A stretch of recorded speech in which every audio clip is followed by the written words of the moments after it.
Luanfio, Ogun, Editan, Dada Teddy, Tiani Kilami, Alaka Oma Para, Oduduwa, Agun.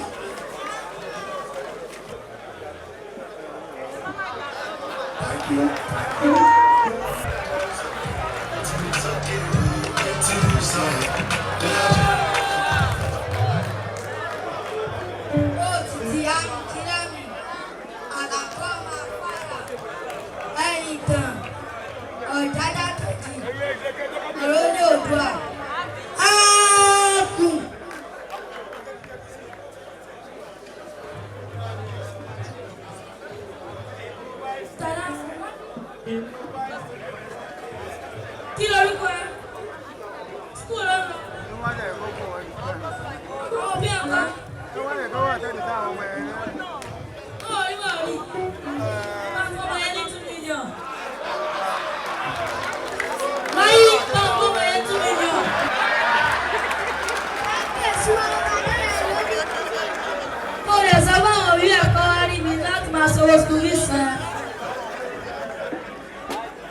Gbogbo ẹ̀yin tẹ́ wá fún ayẹyẹ ọjọ́ ìbí mi,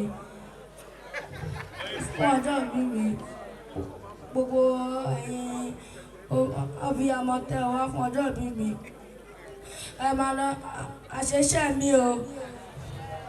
Gbogbo ẹ̀yin ọmọ tẹ́ wà ní òkè òkun, mi ní wáyé tí o. Gbogbo ẹ̀yin ọmọ tẹ́ wà lókè òkun, wọn ní lùkùn yín wálé o. Tó àṣẹ. The music DJ. Ẹ jẹ́ káwọn ẹ lọ kí kábíyèsí. Ẹ jẹ́ ká pàtàkì fún wọn. Àwọn ọmọ kéékèèké DJ wọn wá lẹ́ẹ̀kẹ́. Téèyàn bá bímọ tó bẹ̀yàn bá pé 40 years tó bá ń padà gba èèyàn lè kéré. Ògúrùsì wo súnmọ́ bá níwọ̀n ègbèje wo jìnnà sọ́ba níwọ̀n ẹgbẹ̀fà. Àwọn ọba fi ń lọ bàbá ọba dọ́kun mọ́fà ní ọba gbà mí láàánú. Òdúdú máa sọ débẹ̀ rọ̀ òde kí lọ́wọ́ tó òdu ọ̀dẹ̀dẹ̀ tẹ̀rù. Ó kẹ́kẹ́ wọ̀ ló ti kórè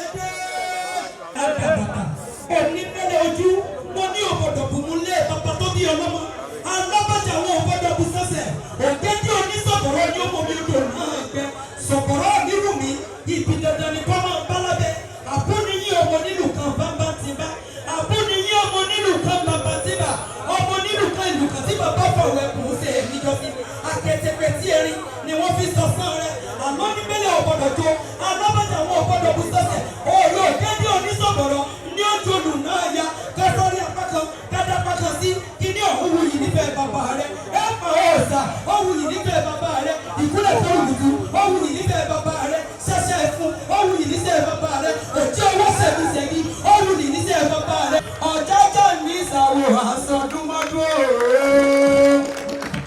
Please, everybody shout out to one loud again. We say that.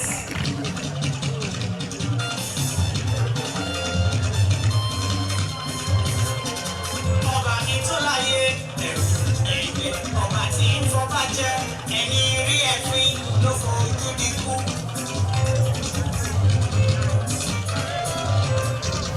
Èmi ò máa ṣetán ikú, kábíyèsí o. Mi ò jẹ́ fojú rí ẹ ọba tó láyé, ìfádà mi lọ́lá, wá fún níjòyè àtàtà láwùjọ. Ẹ̀yin lẹ́kùn lẹ́yìn. Ẹ má bọ̀ sọ oríkì fún ọmọ ọlọ́. Ẹ̀rù ọba ni mo bá ọba tó. Mo lẹ́yìn bá ọba. Ẹni wá sọ́jú fún ọba. Oyinbo tí wọ́n fi tọ̀ sí nítorí ọjọ́ ìbí èyí. Ìsìnkú Majesty ọba wa. Ọ̀nẹ́rẹ́ o, ẹni ìtàn, ọkùnrin sí, jáde ẹlẹ́kẹ̀jì, 51st ọ̀nì.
Thank you.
wọ́n túbọ̀ máa rí bá ti ṣe kán rọ́nà gbégbà wọ́n á pẹ́ lórí ìtẹ́yìn ò ní gbóná mọ́ wọn gbogbo nǹkan tó ń béèrè fún lọ́dọ̀ ọlọ́run ọba lọ́lọ́run á fi fún wọn.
Orúkọ tèmi ni Mrs. Mọ́yọ̀sọ́rẹ Adébóyè Làwà.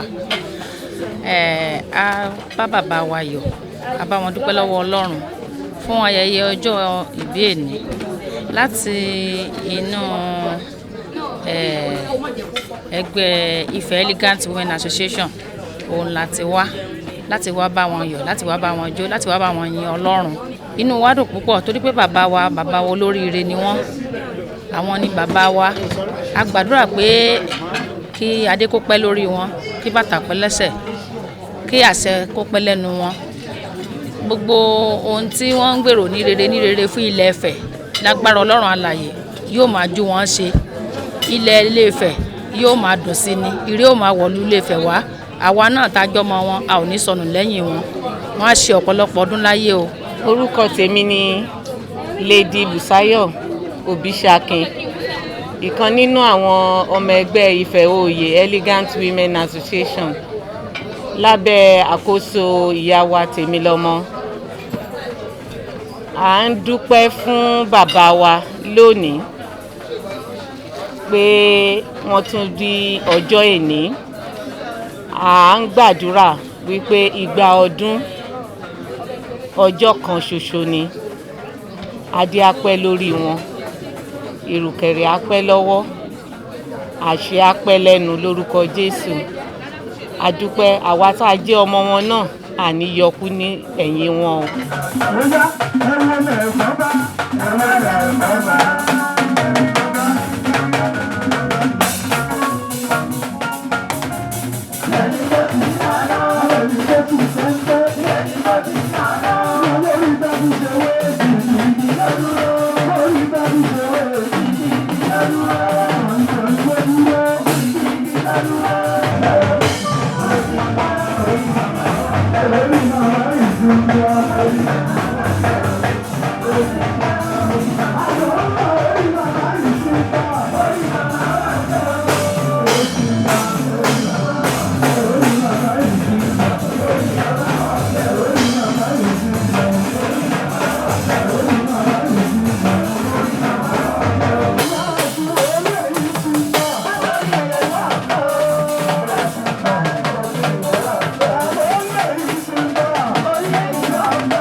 Orúkọ mi ni Lady Princess Yetunde Akínsànyà.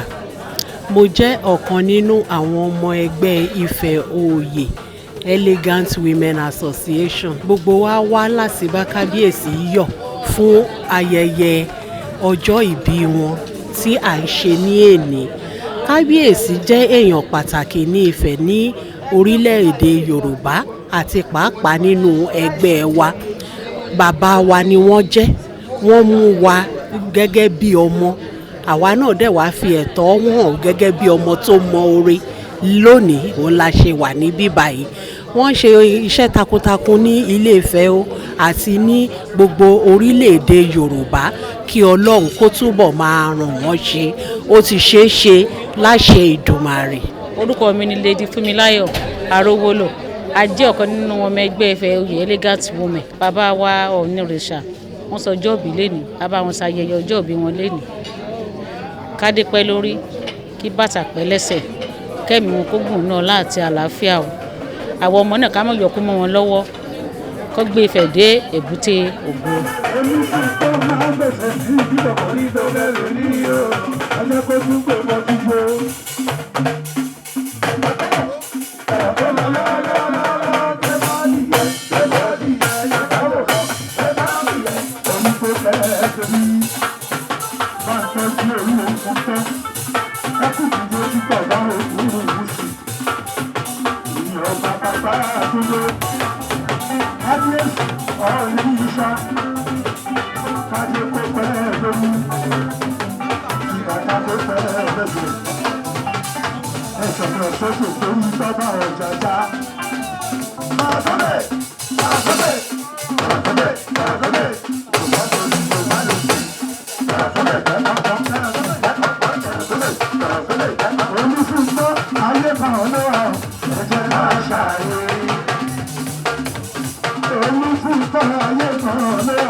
Èmi ni ọmọbabìnrin ọmọwé Ọmọlára Ọlárẹ̀wájú. Èmi ni alukoro ẹgbẹ́ Ifẹ̀ oyè elegant women association worldwide tí president wa founder wa tí wọ́n jẹ́ Tèmilọ́mọ Lady Tèmilọ́mọ Làwà JP. A wá láti bá bàbá wa Onírìṣà Àrólé Oòduà Babátúndé Ẹniìtàn Ògúnwùsì ṣe àjọyọ̀ Ooni of Ife, Ooni of the world. Àwọn ni olórí gbogbo aládé káàkiri àgbáyé torí pé Ilé Ifẹ̀ tó jẹ́ orírun Yorùbá.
Láàbí ọba.